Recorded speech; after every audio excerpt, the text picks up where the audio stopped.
Bonjour à chacune, à chacun. Merci beaucoup d'être venu, comme disait Eric, un dimanche après-midi, pour entendre parler et raisonner soi-même autour de la vie et de la fin de vie. Et merci à l'association et à tous les bénévoles qui nous permettent cette rencontre et cet échange.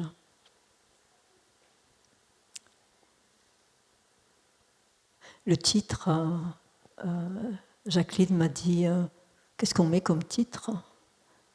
Alors, j'ai dit 5 ressources pour la fin de vie. Ça pourrait être 10, ça pourrait être 3, ça pourrait être 1. Et on finit par se rassembler sur une seule. J'ai fait mes études à Montpellier il y a longtemps.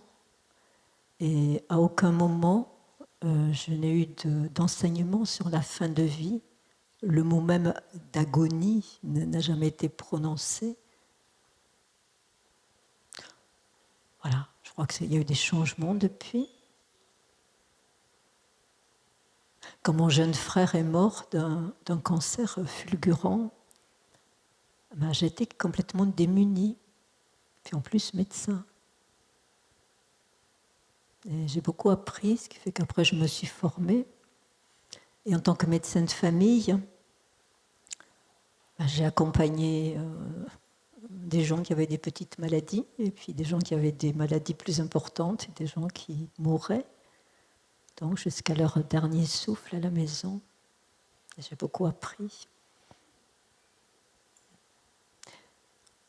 Et puis j'ai rencontré un ami qui est un philosophe qui m'a, non pas un philosophe théorique, mais un philosophe de la vie quotidienne, pratique, dans toutes ses dimensions, y compris spirituelles. Et à lui aussi, je dois beaucoup. Donc vous voyez, derrière moi, j'ai les patients, mes enseignants de médecine, les enseignants de médecine non conventionnelle. Il y a beaucoup de monde qui est derrière là, dont je suis leur représentante.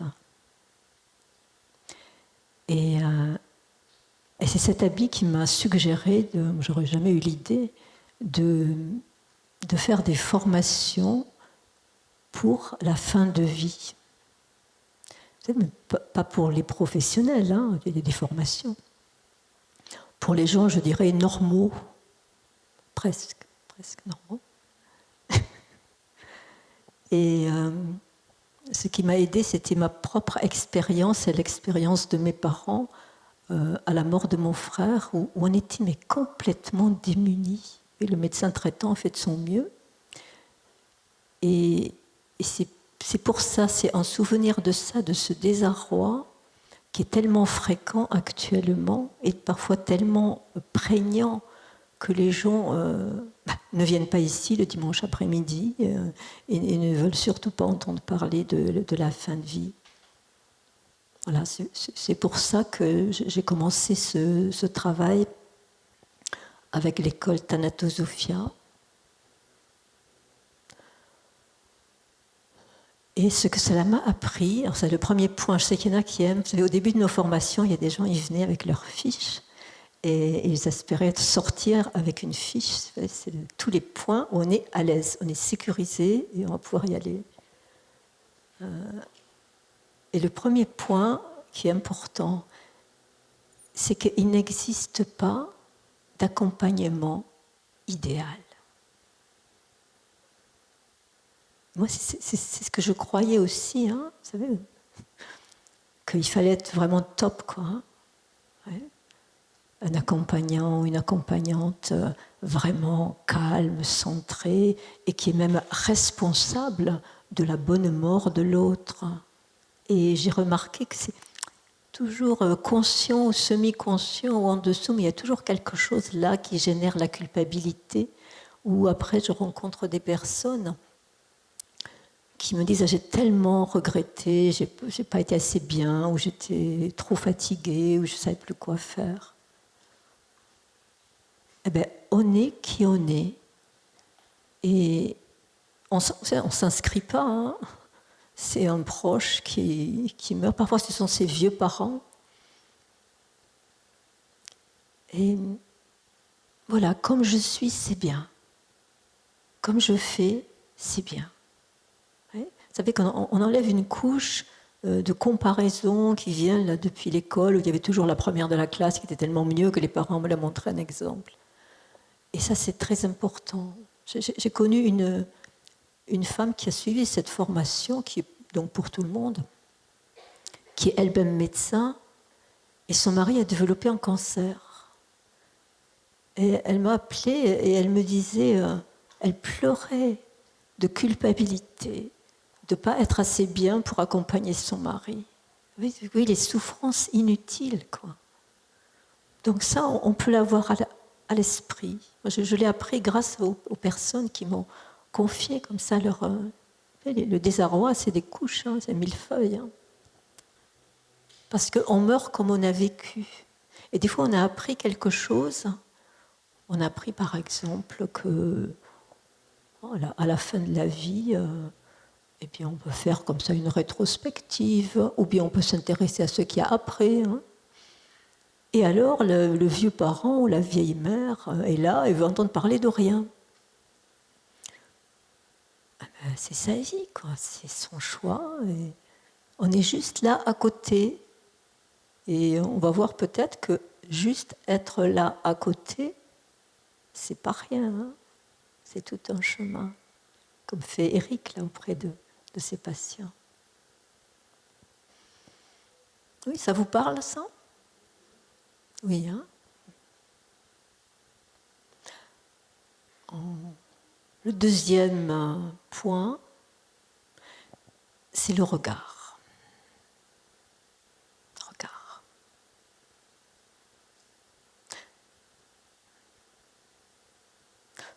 Ça vaut aussi pour les malades, mais les malades qui s'acheminent vers la mort.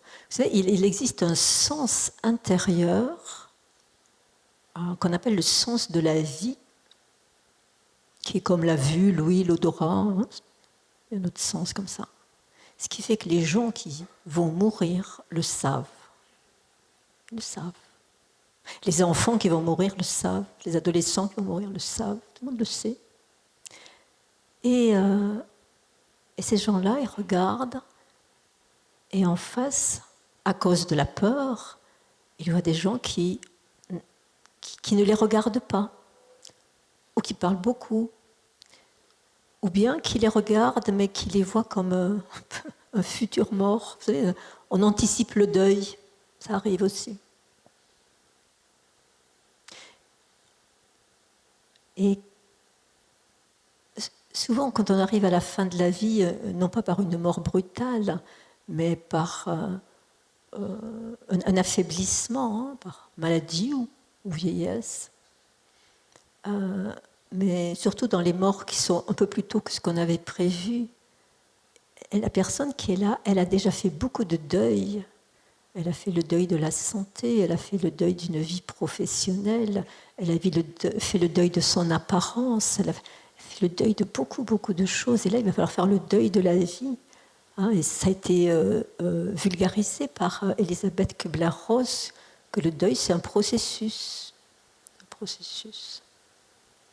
Et donc, quand on regarde cette personne, qui ne va pas forcément vous dire « Ah oui, j'ai fait des deuils », on regarde ça, c'est une façon d'être un peu en résonance, non pas dans la pitié, hein, mais juste une façon de, sans mots, de dire oui, je comprends que ouais, c'est pas facile. Le deuil de l'autonomie. Et puis, les gens, ils voient la peur dans vos yeux si vous avez peur. Vous voyez ? Ça, c'est pas rassurant. Hein. Et puis, il y a beaucoup de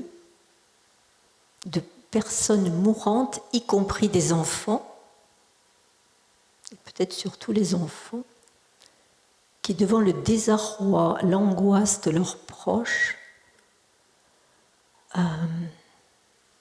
veulent les protéger.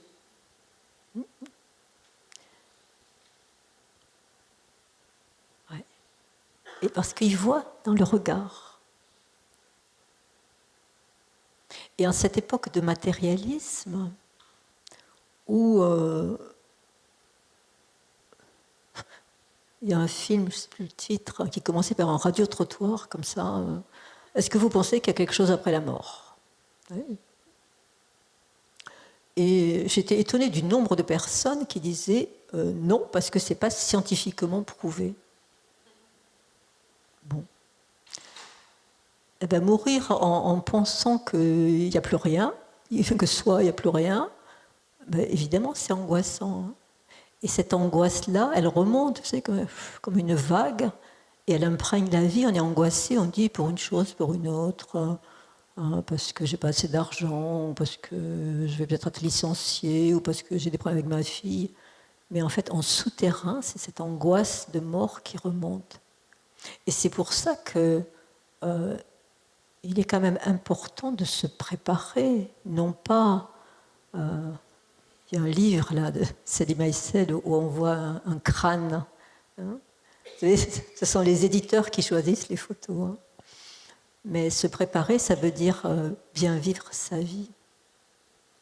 Donc le regard, eh bien, on peut regarder la personne comme une personne qui est une personne vivante et qui est en train de vivre une expérience particulière qui est la fin de la vie. C'est la vérité.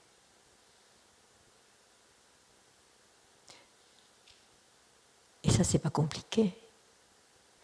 Mais il est bon de s'être confronté à son propre malaise, peut-être, par rapport à cela. Et c'est pour ça que, durant la vie, petit à petit, on se prépare en étant un bon vivant.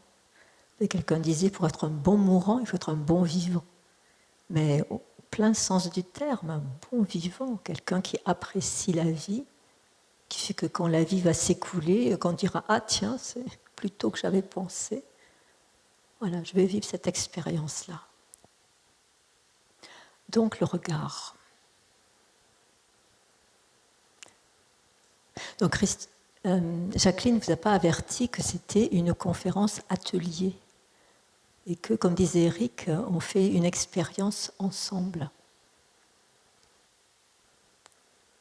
Et si vous êtes venus ici aujourd'hui, ça veut dire que vous n'êtes pas des théoriciens de la fin de vie, mais que vous avez été impactés à un moment ou à un autre dans votre vie, dans votre expérience, dans vos questionnements. Peut-être certains parmi vous ont eu des deuils ou des épisodes douloureux. Ne craignez pas que par les quelques exercices que je peux vous proposer, il y ait des remontées psychologiques, traumatiques. Ceci dit, si certains ne veulent pas faire les quelques exercices que je proposerai, sentez-vous libre. On part comme ça ? Ouais. Voilà. Alors, voilà l'exercice que nous allons faire tous. Alors, il y a des gens visuels. Est-ce que quelqu'un veut monter là pour qu'on montre ? Aïe, aïe, aïe. Voilà, très bien. C'est l'escalier là.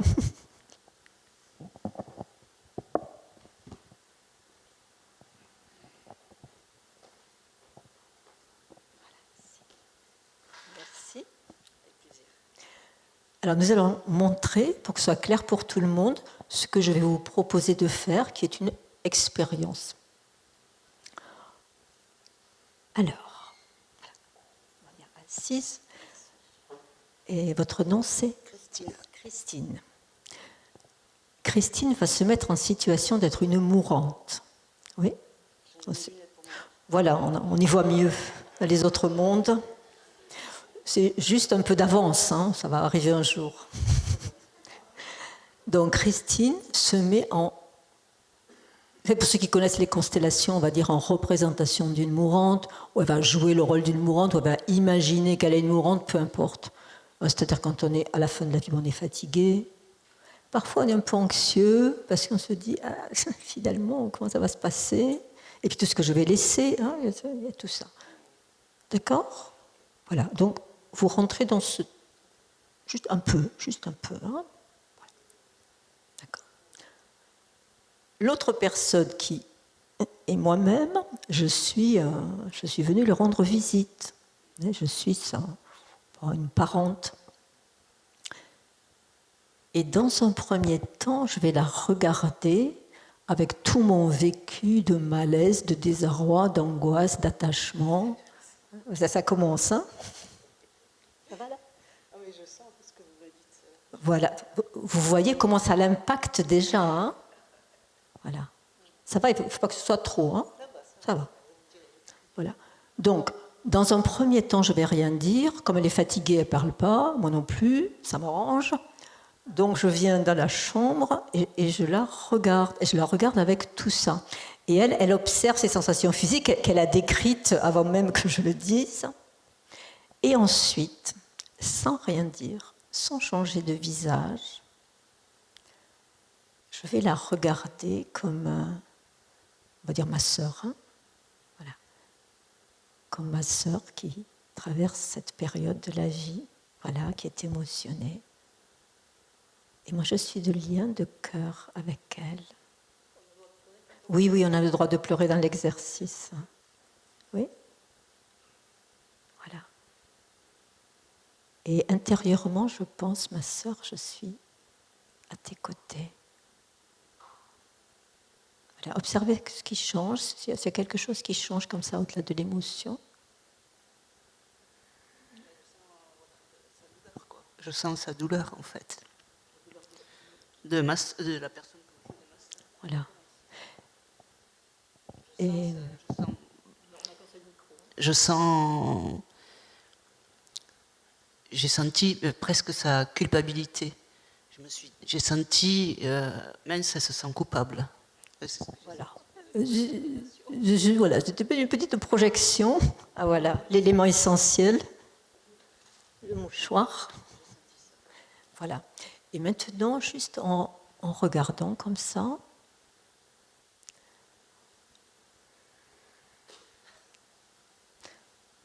l'idée, c'est d'observer l'effet que ça fait pour pouvoir être une aide pour les personnes auprès de qui nous serons assis. Vous voyez, hein, c'est ça le but. Sinon, on ne sait pas ce que ressent l'autre, on projette ces choses. D'accord? Voilà. Donc, alors, on va recommencer, parce que l'émotion, ça vient, hein, on ne sait pas quand. Hein. C'est bon. Donc, phase 1. Phase 1, elle est là. Et moi, j'arrive, sa sœur, et je lui dis, rien du tout. Mais je le regarde et je me dis, oh là là, ma sœur, elle va partir maintenant, je vais rester toute seule. Et puis, voilà, et puis est-ce qu'il y a quelque chose après? Est-ce qu'elle va souffrir? Oui, tout ça. Qu'est-ce que je vais faire là? Voilà. Quelles sont les sensations physiques? C'est le contre-exemple. Voilà. Donc maintenant, c'est pour que tout le monde comprenne bien qu'on fait ça. Hein, maintenant, c'est évacué. Donc, on se remet dans une situation de la personne qui va mourir. Oui. Juste un tout petit peu angoissée quand même. Hein, voilà, mais oui, c'est pas rien de quitter hein, sa famille, peut-être ses enfants, tous nos multiples attachements, hein, et un peu l'incertitude quant à l'avenir. Oui, elle est là. Donc, quelles sont les sensations physiques, là? Je vais répéter. Elles sont un peu au niveau du ventre. Une tension au niveau du ventre. OK. Et maintenant, moi, je la regarde.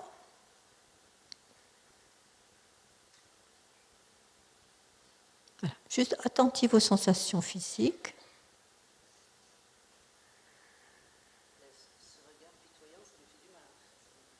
Voilà, nous sommes avec une personne qui projette. Mais non, je suis désolée, je me regardais comme ça. Voilà. Et à la fois, c'est intéressant cette expérience-là, puisque vous avez le courage de venir. Moi, j'ai pas pitié d'elle, hein, pas du tout. Voilà. Vous voyez la difficulté de la communication quand on est à la fin de la vie. C'est comme ça deux mondes qui se rencontrent. Et c'est pour ça que nous, on va faire l'expérience tous ensemble. Voilà. Merci beaucoup.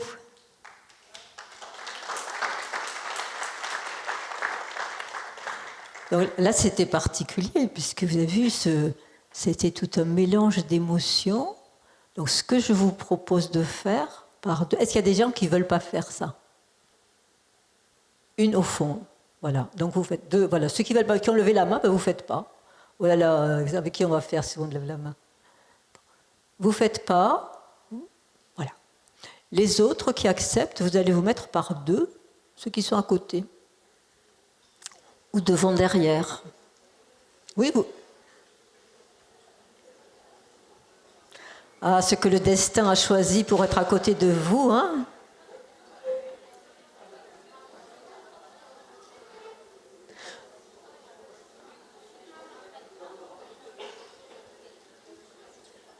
C'est bon, chacun a son partenaire.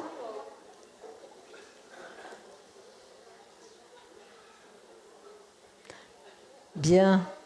On va y aller doucement, on fait une expérience.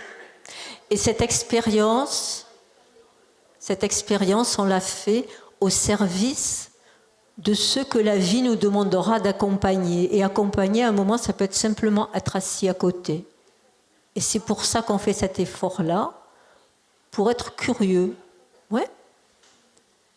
Bon, là, je vois, au premier rang, il y a un binôme. Alors, sur les binômes, il y a une personne qui lève la main.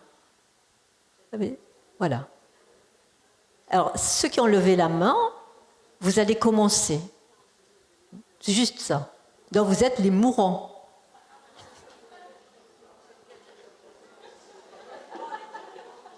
Oui? C'est bon?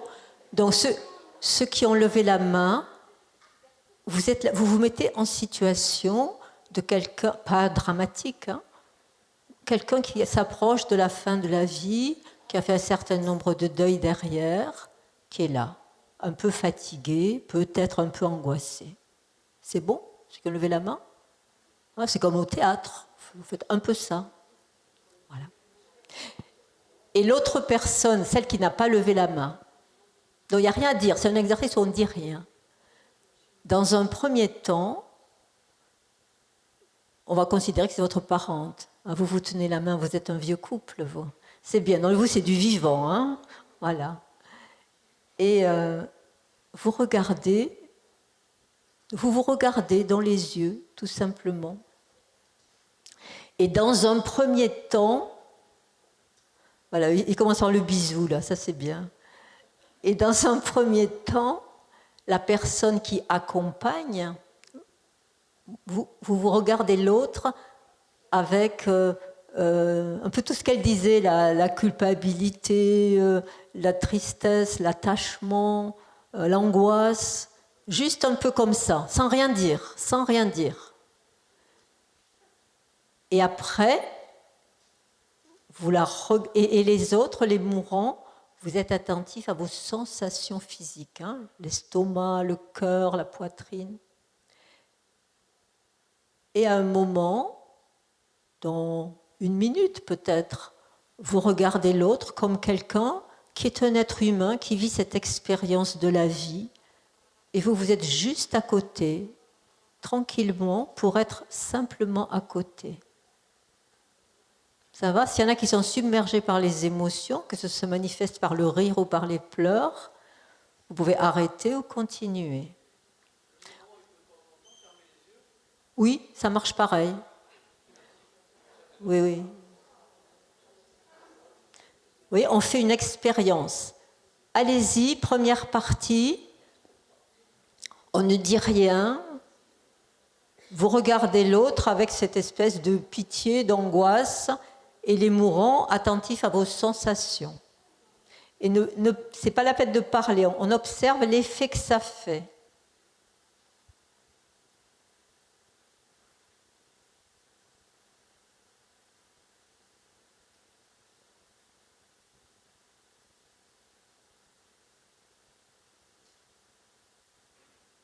Voilà, je vais donner la consigne générale, ce sera plus simple. Et maintenant, sans bouger, vous regardez l'autre avec une forme de respect de quelqu'un qui vit cette expérience particulière de la fin de vie. Et les mourants, vous regardez si quelque chose change en vous.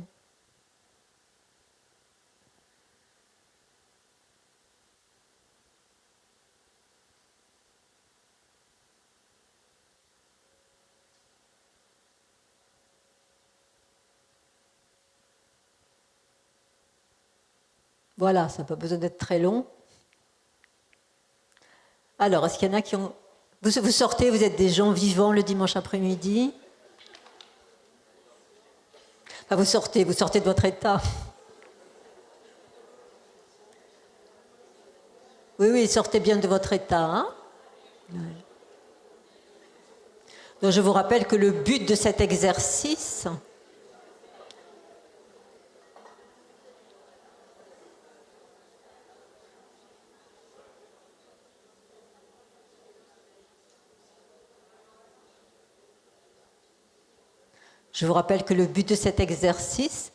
c'est d'expérimenter cette situation. Alors, est-ce que quelqu'un veut nous dire s'il y a eu un changement? Oui. Alors, je crois qu'il y a un micro dans la salle qui ne demande qu'à arriver à vous. La dame qui est là.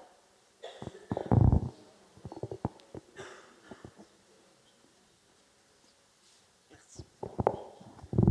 Bonjour à tout le monde. Alors, moi, j'ai eu mal aux yeux. J'ai senti mes paupières qui avaient envie de se fermer. Et puis après, j'ai fermé un peu les yeux. Et après, j'ai ouvert les yeux. Et en fait, mon regard, il est devenu beaucoup plus vaste. Ça veut dire que je voyais tous les gens dans la salle. Regard plus vaste. Ouais. Quand elle-même avait ce regard, oui, simplement d'accepter. Ouais. Oui. Merci. Est-ce que quelqu'un veut nous dire aussi un changement? Oui, ici. Ah, avec le micro, comme ça tout le monde entendra. Oui, alors j'ai ressenti au niveau du plexus solaire quelque chose là qui... Au début, toujours. Oui, au début. Et puis après, ça a été vraiment un apaisement et de la joie, je disais. Un apaisement et de la joie. Ouais. Merci. Un dernier qui veut s'exprimer, quelqu'un qui est au fond.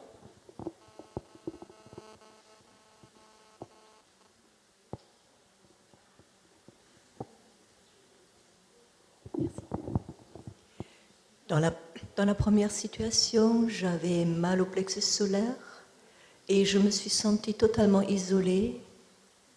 Donc, le plexus est isolé. Et dans la deuxième, alors je fermais les yeux aussi, au deuxième regard, j'avais la sensation que autant elle que moi, on devenait, ça allait au-delà du corps, comme si on était réunis dans un champ ensemble. Réunis dans un même champ au-delà du corps. Oui. Ouais. Merci.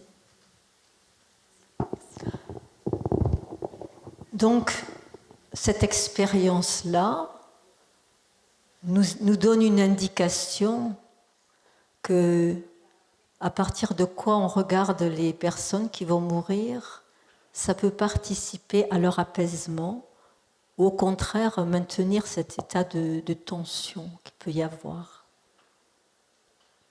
Voilà donc, merci beaucoup pour votre participation. Vous pouvez le prendre comme une hypothèse. Et ah oui, de quoi ont besoin les mourants, d'après vous? De tendresse, d'amour, de vérité, de paix, être touché, de câlin.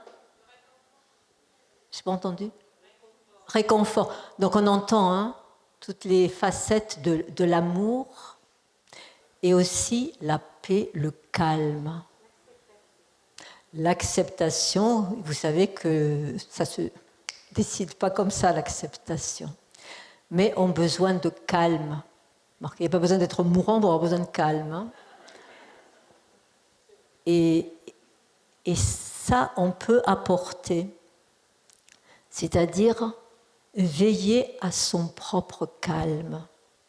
On on rentre dans la chambre,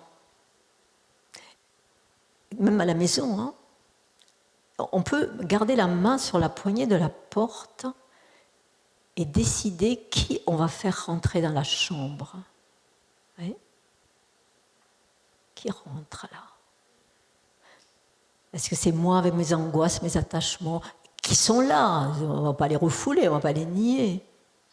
Ou qui je décide de faire rentrer là pour cette personne? Peut-être parce que je me rappellerai que, ah oui, elle avait dit, là, on est dans le même champ, et puis là, ça s'ouvre. Peut-être je peux apporter ça à cette personne qui est là, à la fin de la vie. Ouais, je peux faire ça, juste un temps comme ça, apporter le calme.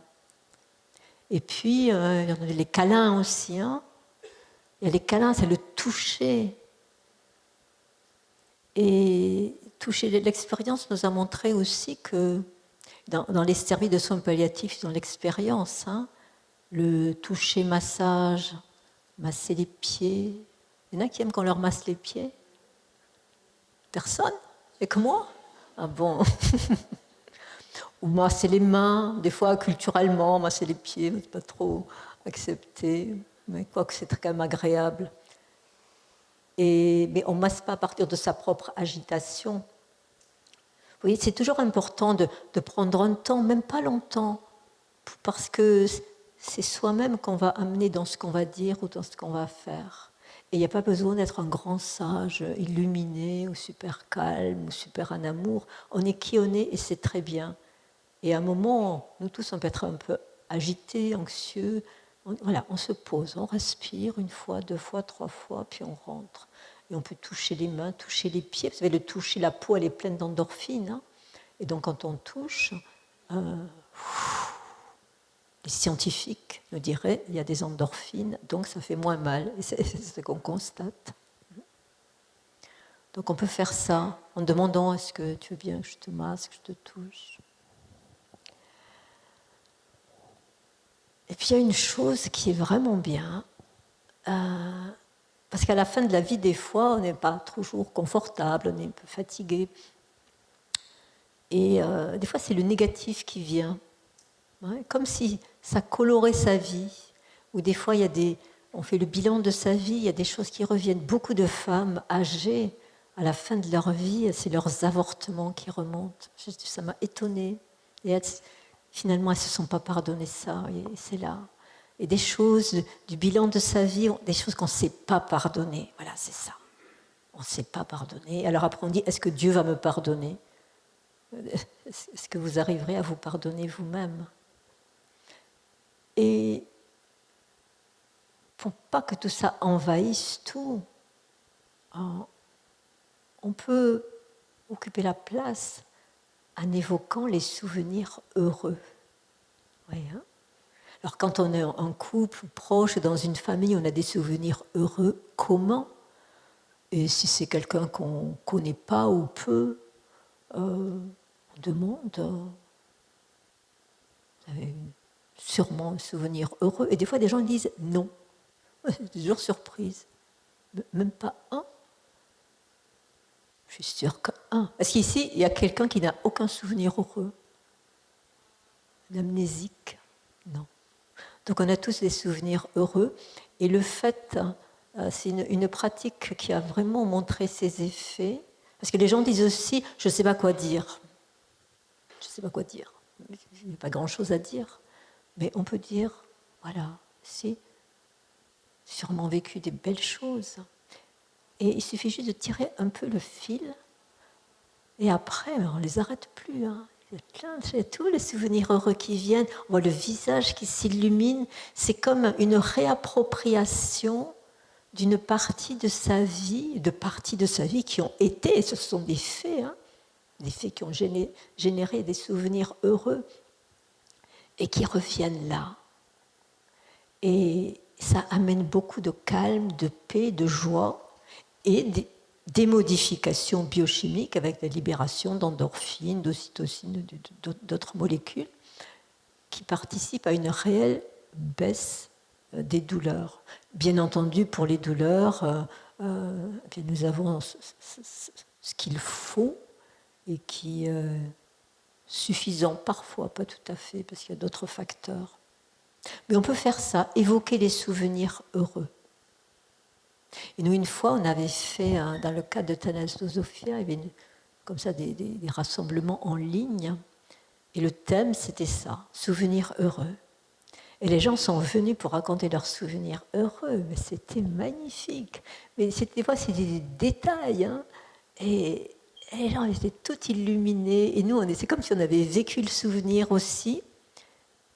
Et ça participe aussi à ce bilan de la vie que tout le monde fait d'une façon ou d'une autre, hein, même quand on essaie de mettre sous la table. C'est comme un bilan de vie qui vient et qui est subjectivement coloré par le négatif qui peut être là. Et d'évoquer les souvenirs heureux, c'est une façon de rétablir les choses. Ben oui, j'ai eu des souvenirs heureux aussi.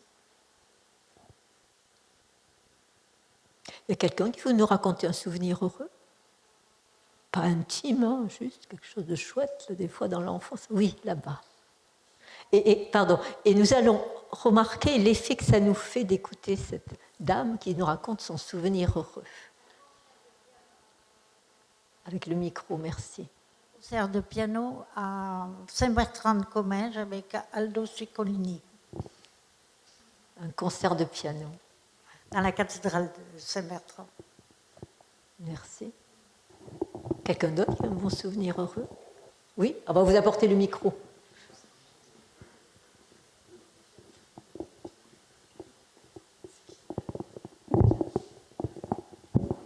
Moi, ce n'était pas un souvenir, c'était simplement ma sœur mourante. J'avais mis donc une musique de Barry White, et donc elle ne pouvait plus bouger. Et on aurait dit qu'elle dansait, c'est-à-dire que j'entendais, elle faisait oh, et elle ne bougeait pas, mais elle dansait, et son sourire s'est illuminé pendant peut-être 2 secondes, et après ça a été éteint. Mais c'était aussi simplement une musique qui l'a amené un souvenir de sa vie. Merci.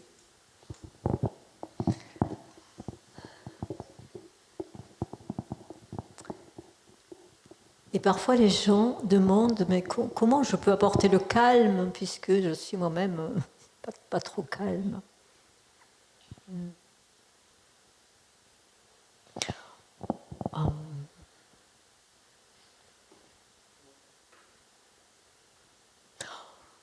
On va faire... Oh, c'est pas comme le regard, hein, là, ça va être cool maintenant.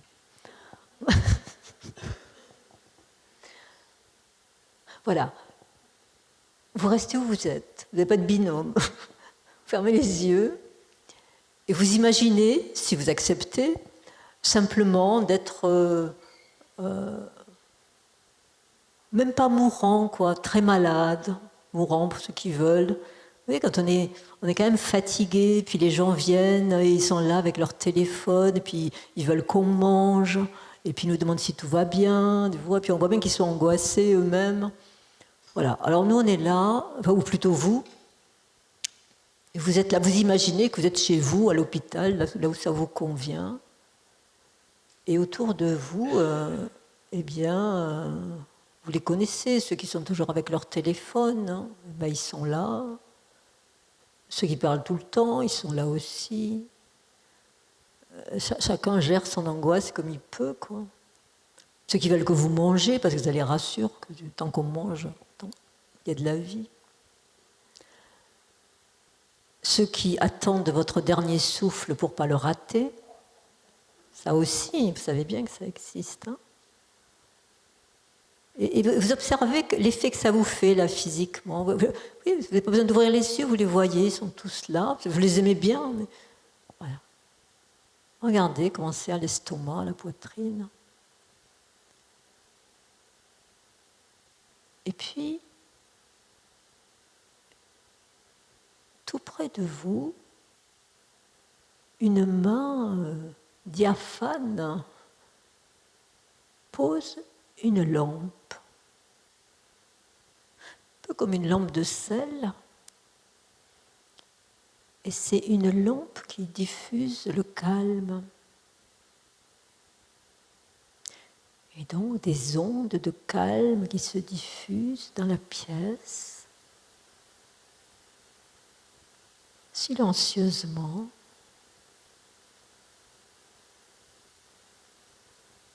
Et vous ressentez l'effet que ça fait. Silencieux, calme, et des vagues de calme, de paix, qui ne demandent rien, qui est juste là.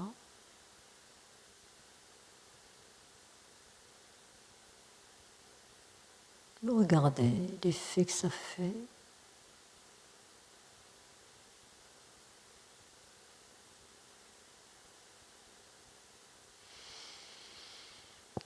Et puis on revient ici. Est-ce que y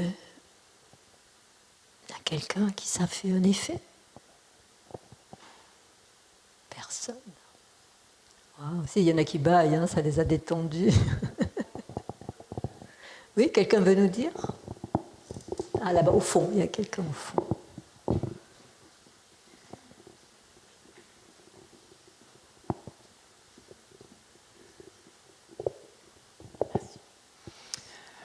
Au début, ça faisait des tas de petits feux, mais verticaux, qui se manifestaient un peu partout, en cercle, devant.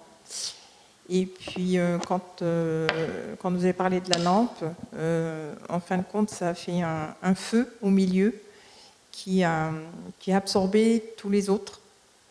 Et puis, c'est éteint. Et le calme était là. Le calme était là. Merci. Chacune de nous peut être cette lampe. Oui. On s'assied.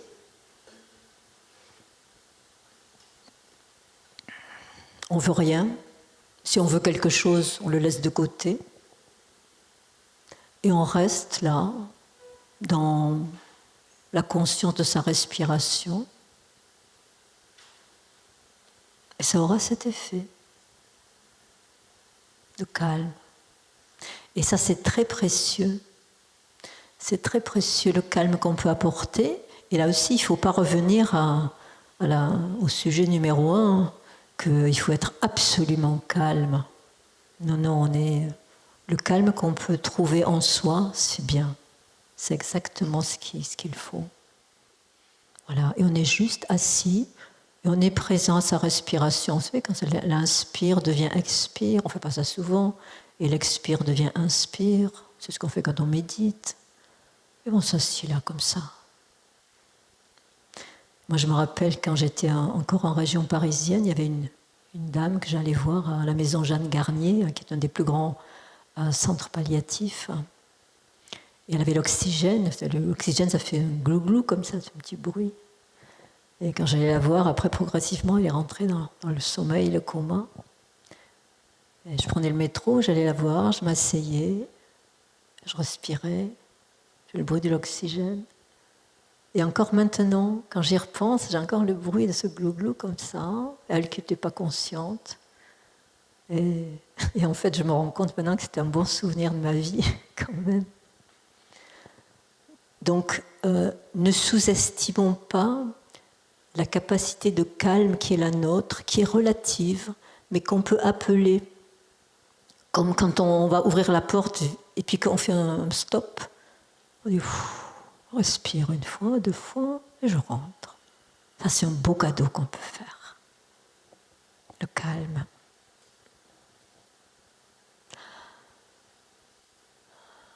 Après, il y a un autre, c'est difficile. Hein. Laisser partir. Laisser partir ce qu'on aime. C'est difficile. Tous les enfants. Ah, les enfants, personne ne veut les laisser partir. Mais si on prend un autre positionnement, on prend des enfants. Il y en a qui ont perdu des enfants parmi vous? Oui. C'est très douloureux. Hein. Parfois, c'est un accident. Et parfois, c'est une maladie. Et on voit bien son attachement, on voit bien qu'il voudrait qu'il reste. L'enfant, lui, sait qu'il va mourir, il le sait.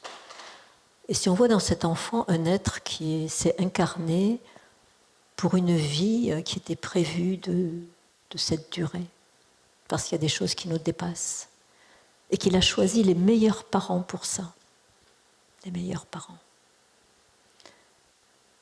Et on regarde ça, on regarde cet enfant et on regarde soi avec son propre attachement, sa propre souffrance. Et vous savez, les parents, ils savent, hein, vous avez des enfants, là, en majorité, moi aussi, j'ai 3 enfants. Il y a des choses qu'on fait pour les enfants, on n'arriverait pas à les faire pour soi, mais pour les enfants, on le fait. Et laisser partir. Mais pour son épouse, son mari, il y a des femmes qui meurent jeunes en laissant des petits. Hein. Ouais. Et à un moment, elles sont comme ça, comme un bateau là, qui est en train de larguer les amarres, ou qui va les larguer bientôt. Et dans ce mouvement-là, qui est le mouvement du destin de la vie, si on arrive à dire ou à penser, c'est pareil. J'aimerais vraiment beaucoup que notre vie ensemble se prolonge. Mais tu peux partir. On arrive à le dire. Tu peux partir. Et puis il y a des mourants qui ne sont pas en paix parce qu'ils ont du souci pour les enfants, pour le conjoint, pour ceux qui restent. Hein. Alors la deuxième partie de la phrase, c'est « ça ira bien pour nous ». On n'est pas tout à fait sûr. Mais on peut trouver en soi un espace de sincérité où on peut dire, c'est encore difficile pour moi de te le dire, mais franchement, du fond de mon cœur, tu veux partir. Et ça, c'est un beau cadeau. On peut même le dire aux défunts, parce que des fois, les défunts, ils sont encore à regarder, attachés eux-mêmes et attirés par ceux qui sont attachés. Même à tous les défunts, on peut dire comme ça, tu peux aller sur ton chemin, ça ira pour nous. C'est un beau cadeau aussi. Voilà, ça on peut dire. Et puis, une chose simple, c'est connaître les étapes de l'agonie. Les anciens le savaient, hein. Ça fait partie de la culture. D'ailleurs, tout ce qu'on dit là, les anciens le savaient. Et depuis très très longtemps, donc tout ça fait partie de l'inconscient collectif de l'humanité, donc de notre propre inconscient, de notre propre âme. Donc ce qu'on est en train de faire en ce moment ensemble, c'est simplement de se rappeler. Il n'y a personne qui enseigne quoi que ce soit à quelqu'un. Hein. Et donc les étapes de l'agonie. Vous savez, quand mon frère était... Je reviens là parce que ça a été vraiment pour moi une expérience fondatrice, on peut dire. Donc, mon frère avait 24 ans, il est mort en 3 mois d'un cancer fulgurant. Il a agonisé pendant 10 jours. Moi, je ne sais pas ce que c'était l'agonie, parce que je n'ai jamais appris, pourtant j'étais médecin. Et à un moment, il est très amaigri et il a perdu les urines. Vous savez que ça arrive à un moment, ça peut arriver à un moment, une étape particulière de l'agonie. Et à ce moment-là, mon père est rentré dans la chambre, et je l'entends encore, c'était une catastrophe, quoi. C'est-à-dire qu'il voyait son fils dans ce qu'on appelle maintenant la perte de dignité. Il était à cette étape-là, qui est la deuxième étape de l'agonie, où l'eau se retire et où les sphincters peuvent ne plus fonctionner. Et une personne m'a raconté que elle était avec une vieille personne. Voilà, c'est ça. Elle était une petite fille. Elle était avec sa grand-mère, voire une voisine qui mourait. Et à un moment, la voisine qui mourait a perdu les urines. Et la grand-mère lui a dit à la petite, c'est normal, tu vois, c'est une étape de l'agonie. Après, il va se passer ça et ça.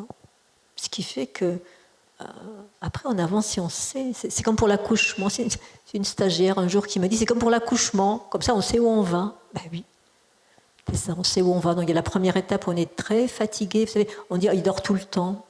On commence. Et un vécu intérieur aussi, de lourdeur. Il y a une deuxième étape où l'eau se retire et donc c'est pas très agréable, hein, très assoiffé comme ça, et puis les sphincters peuvent lâcher. Et puis il y a l'étape, ça correspond aux éléments, hein. Le premier c'est ce qu'on appelle l'élément terre qui se dissout dans l'élément eau, puis l'élément eau se dissout dans l'élément feu, et c'est ce matin on rentre dans la chambre et on pose la main sur la jambe ou le pied, peut-être pour faire un massage, et la jambe est froide. Et oui, c'est le feu qui se retire. Et on sait qu'on va arriver à la 4e étape. C'est l'étape où la respiration est plus laborieuse, hein, où l'inspire est de plus en plus court et l'expire de plus en plus long. Et puis il y a ces pauses. On se dit ça y est. Et puis, ça repart. Voilà. Et les infirmières, les soignants connaissent ça et disent, là maintenant il faut appeler la famille, hein, si les gens ne sont pas proches. Et donc c'est important de connaître les étapes de l'agonie aussi. Et c'est ce que nous transmettons dans les formations, puisque l'omerta sur la mort a pris une telle importance qu'on est obligé de faire des conférences, des formations, des choses comme ça quasiment. Hein. Juste parce qu'en le connaissant, on peut suivre le processus. Et puis après la mort, là, c'est encore plus tabou. Qu'est-ce qui se passe ? On va dire que toutes les traditions religieuses et spirituelles, surtout, se rejoignent sur les mêmes points. Hein. Et ce dont parlait Eric, hein, ceux qui viennent les chercher, donc ces personnes qui sont proches de la mort, qui voient ce qui approche, après ils vont les rencontrer après. Et puis il y a toute cette période où, alors là ça va être comme les souvenirs heureux, où le défunt ou la défunte va revivre tout le bien qu'il ou elle a fait, mais à la place de celles et ceux qui ont reçu ce bien. Et j'ai raconté ça à mes amis. Moi, j'ai un petit-fils l'année dernière, il avait 12 ans. Et il m'a dit, mais grand-mère, comment ça se passe, la mort ? Alors, je lui ai raconté ce que je savais, qu'il y avait cette étape où on revivait le bien qu'on avait vécu. Et après, vous imaginez bien qu'on revit aussi le mal qu'on avait fait, parfois sans le savoir, parfois assez proche, toujours à la place de la personne qui l'a reçu. Hein. Tout ça pour susciter le repentir. Et donc mon petit-fils me dit comment ça se passe. Je lui dis voilà, toi, tout le bien que tu fais, tu vas le revivre. Et après, je lui ai fait un petit massage des pieds, comme je ne le vois pas souvent, qu'il aime ça, comme moi. Je fais un petit massage des pieds. Et il était là. Et il m'a dit, grand-mère, quand tu vas être dans le monde astral, tu vas te régaler. Oui, c'est le monde astral ou le monde des âmes. Et oui, et vous voyez, et si nous, on avait plus en conscience, non seulement qu'on va revivre le bien qu'on a fait aux autres, mais aussi qu'on va revivre le mal qu'on a causé aux autres, et parfois à ses proches, à ses enfants. Et ça ferait comme une vague là qui remonte, au minimum par égocentrisme, on dirait, on va faire attention. On va faire attention, parce que si on considère que la vie sur Terre est une expérience nécessaire pour ce qui est non mortel dans l'être humain et qui continue après la mort et qui peut-être continue de vie en vie successive pour que cet élément essentiel, cette essence spirituelle puisse évoluer, alors cela revient dans la vie non pas comme une morale imposée, mais comme un début de compréhension aussi qu'il vaut mieux être bon, parce que c'est plus notre nature. Il vaut mieux être un amour, même si on est en colère, hein, Eric, de temps en temps. Mais oui, on essaie d'être quelqu'un de bon. Voilà, et ainsi on améliore l'humanité. Alors je ne sais pas si c'était 5 points ou plus, je n'ai pas fait le compte. Mais pour finir, c'est une prière ou un accompagnement tibétain, hein, de la spiritualité tibétaine. Je l'ai découvert aux funérailles d'un de mes patients qui s'intéressait à différents sujets. On avait des conversations. Puis il est mort. Et pour ses funérailles, la famille a fait un petit livret. Et il y avait ce passage que j'ai gardé. Donc j'ai une pensée pour lui. Donc toujours pareil, on fait une expérience. Vous imaginez que vous êtes un peu à la fin de la vie. Et moi, je vais dire ça, et vous regarderez. Et c'est toujours intéressant au début de se mettre en situation où on n'est pas très tranquille, juste un peu angoissé, un peu incertain, un peu avec ses attachements, pour voir, comme c'est une expérience, si l'effet de ce qui est lu s'impacte comme ça dans le corps. Hein? D'accord ? Voilà, et ceux qui ne veulent pas être des mourants, ils sont des malades fatigués. Hein, ça marche aussi. Donc c'est la musique du souffle, hein, pas trop fort.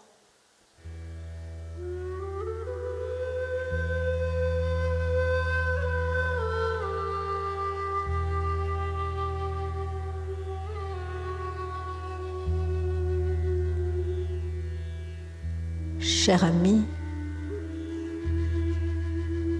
le temps de cette vie s'achève maintenant. Comme un nuage dans le ciel,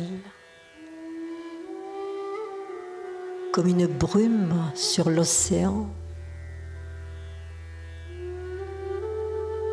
tous les phénomènes terrestres sont impermanents. Ton corps, tes émotions, tes pensées sont impermanentes.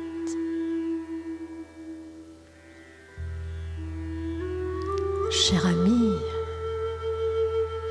ta vie arrive à son terme. Un cycle se termine. Ne reste pas attaché à ton corps,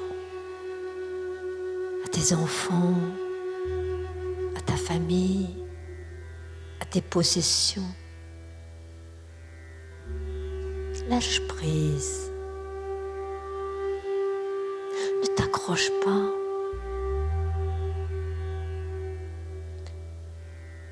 Libère-toi des attachements, de la colère, des regrets. Cher ami, tu es en train de mourir. La seule chose qui importe maintenant est l'état de ton esprit. Aussi, ne te laisse pas distraire. Dirige ton esprit sur la conscience de la claire lumière de ton cœur. Repose simplement dans la conscience de la claire lumière. Ne ressens ni peur ni inquiétude. Sois confiant. Cher ami, je suis là avec toi. Je suis ton ami spirituel et je n'ai pas peur de te regarder mourir.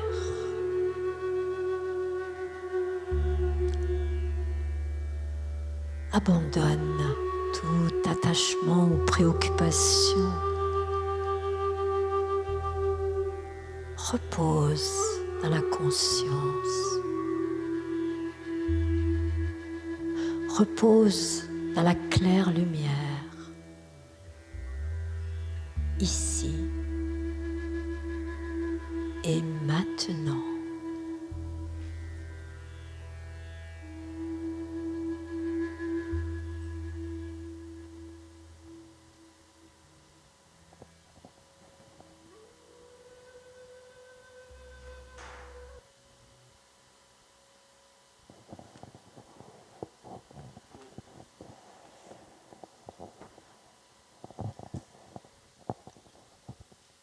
Revenez ici, bien vivant, bien en forme. Oui, vous pouvez frotter les mains comme ça. Hop, les joues.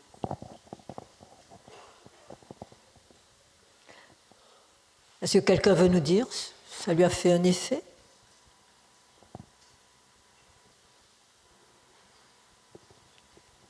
Personne?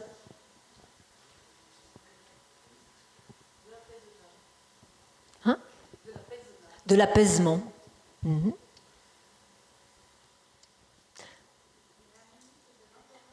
À la limite de l'endormissement, donc la détente,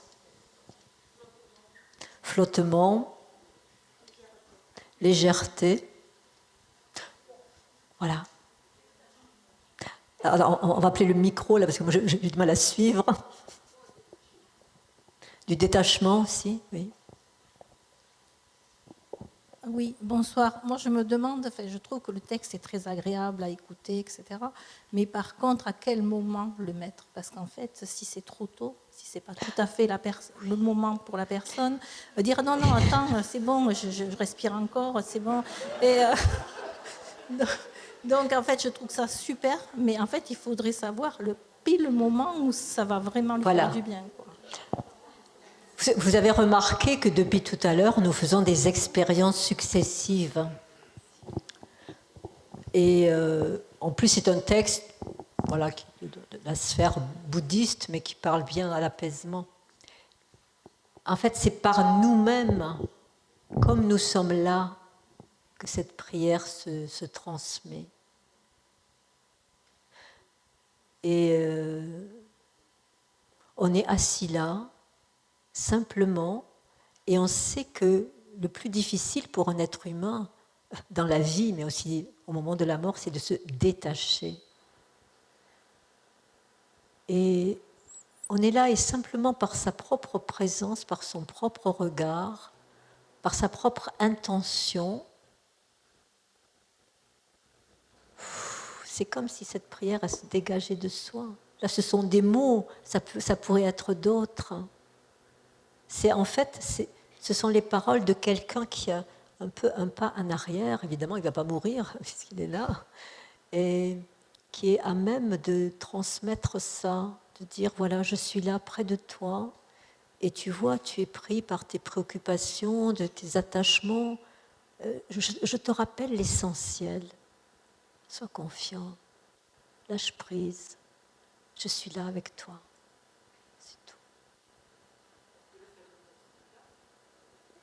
Je ne vous le fais pas dire. Mais tout ce qu'on dit là, c'est du vivant, mais bien sûr. Voilà, vous avez tout compris. Hein, oui, bien sûr. Et on le fait là parce que dans le monde actuel, regardez, même les défunts sont très rarement à la maison maintenant. Avant, ça ne se posait pas, c'était là.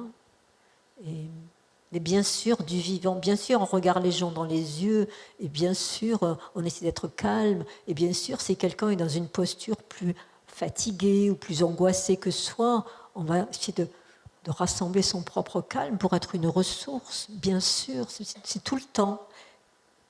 Voilà, donc on a pris cet angle-là, et il est sûr que plus on le fait avant, plus on va s'asseoir et ça va se faire. Voilà. Et une fois, clore avec ça, c'était dans une journée de stage, et un homme est venu, il était bénévole d'accompagnement au domicile, ce n'est pas toujours le cas, mais il faisait aussi au domicile, et les gens ne sont pas toujours préparés à avoir une personne étrangère qui vient pour accompagner le mourant. Bon, encore faut-il la personne soit d'accord, et le monsieur était d'accord. Et donc, comme le patient, le mourant, était vraiment mourant, il était là, et voilà, il était là. Peut-être qu'il faisait ça dans sa tête, on ne sait pas. Et la dame, elle vient, et elle lui dit, mais qu'est-ce que vous faites? Et il lui dit, rien. Mais ce rien, c'est plein. Vous voyez, c'est un rien plein. Voilà. Et puis dans la vie courante, on ne fait pas que rien, on a des choses à faire, on a des relations à avoir, on a des projets, et voilà. Et puis de temps en temps, on se pose et on ne fait rien. Alors on est sur sa respiration, on appelle ça la méditation, et c'est une bonne préparation aussi. Voilà ce que vous pouvez dire aujourd'hui. Et si vous avez des questions, ce sera avec plaisir.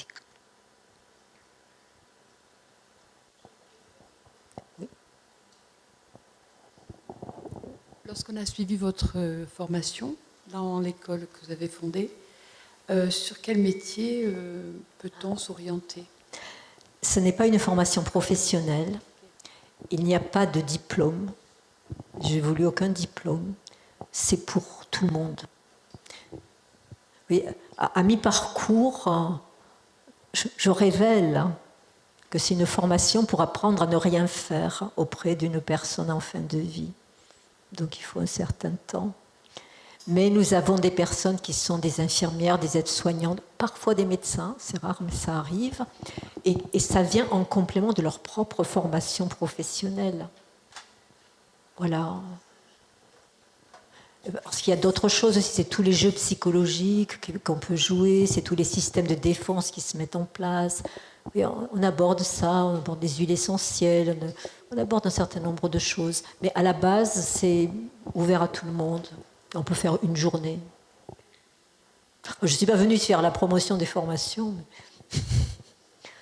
voilà. Est-ce qu'on peut avoir le texte Le que texte, vous avez lu? Oui. Ben à qui je le donne? À Jacqueline. Je vais le donner peut-être à Jacqueline, qui le diffusera à ceux qui veulent, bien sûr. Oui.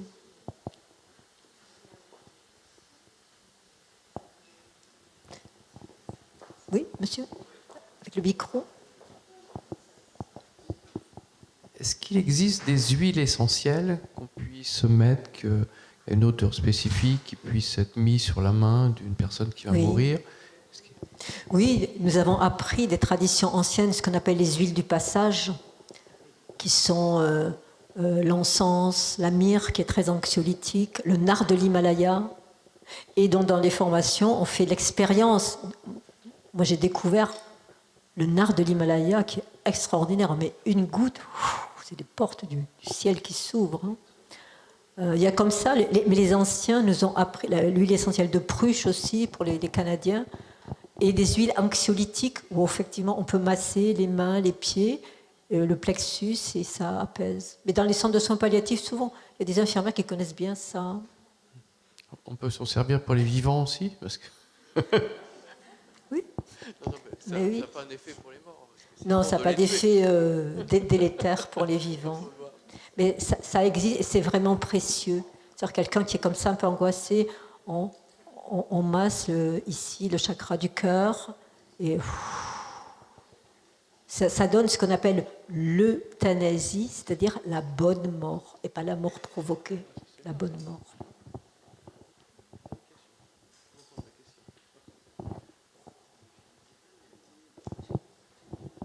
J'ai une note d'espoir à apporter, c'est que, je ne sais pas si c'est vrai, mais on m'a expliqué que la façon dont on mourait nous prédisposait à la vie suivante. Oui. Voilà, donc je trouve que finir dans la sérénité, ça permet de commencer la vie suivante dans la sérénité. Mais c'est pour ça, mais oui, c'est pour ça Merci. que amener la sérénité, ce qu'on peut trouver de sérénité en soi et venir le poser là, c'est un grand cadeau. Mais surtout pas passer le texte, hein, surtout pas. Ne distribuez pas. Le texte est une expérience qui là a été dite par quelqu'un qui le vivait profondément. Non, et par contre, mais j'insiste parce qu'au cas où quelqu'un voudrait le passer, moi je trouve que dire à quelqu'un ne t'accroche pas à tes enfants, pouf, eh ben, ça fait penser encore plus aux enfants. Moi, je vous déconseille de passer ça. Mais je le répète, c'est une expérience. Pour que vous ressentiez l'effet que ça fait, ce qui émane de ce texte. Mais après, on ne vient pas en redresseur de tort, tu vas mourir, arrête de t'attacher à tes enfants. Mais ça, évidemment, oui. Il vaut mieux le dire en cas. Oui. En tout cas, la vie suivante ne sera que meilleure. Merci beaucoup. Merci. Je crois que l'heure arrive. Oui.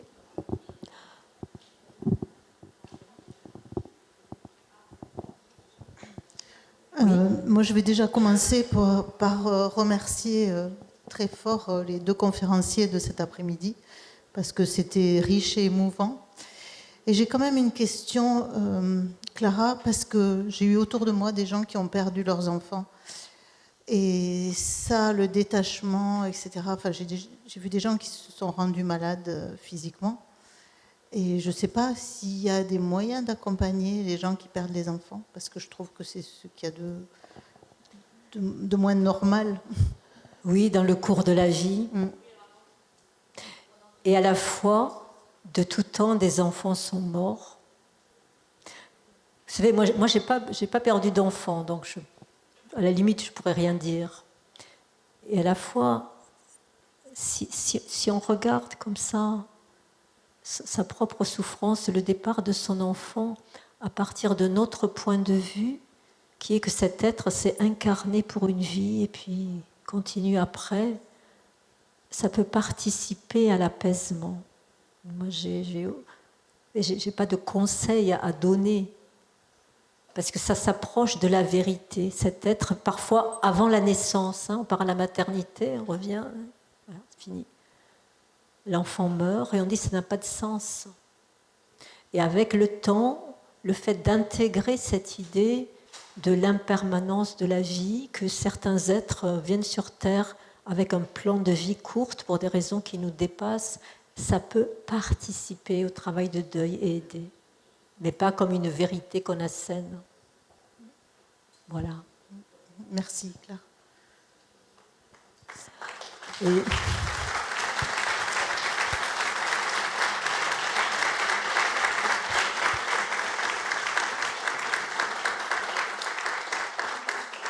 Si vous avez 2 minutes, comme on est en France, on finit en chanson. Oui ? Allez, Joël.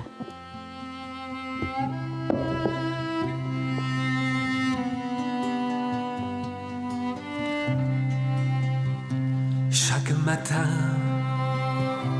comme une amie, la mort t'accorde un jour de vie,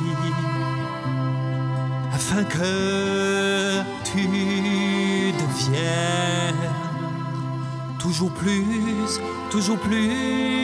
toi-même, toujours plus toi-même.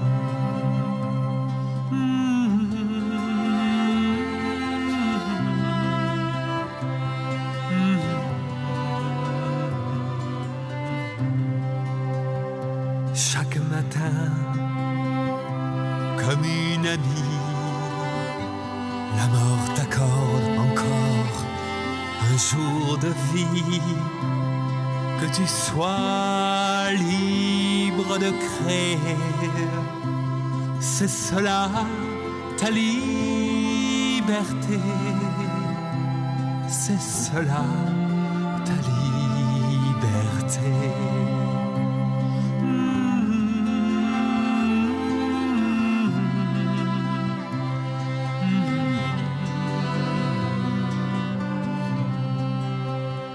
Chaque matin,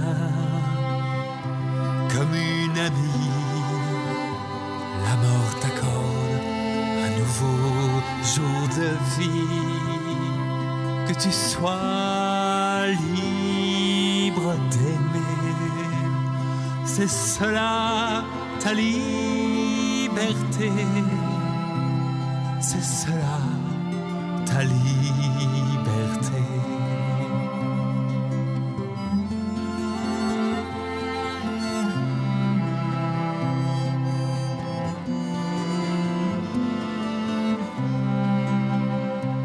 Et à la fin, comme une amie, elle sera là, tout près de toi, pour te prendre dans ses bras et t'emmener vers l'infini, t'emmener vers l'infini. À la fin, comme une amie, elle sera là, tout près de toi, pour te prendre dans ses bras et t'emmener vers l'infini.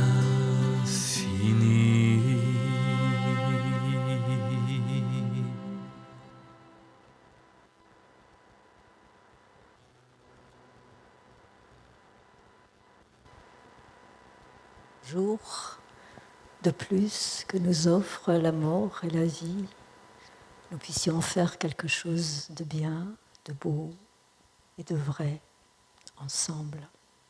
Merci.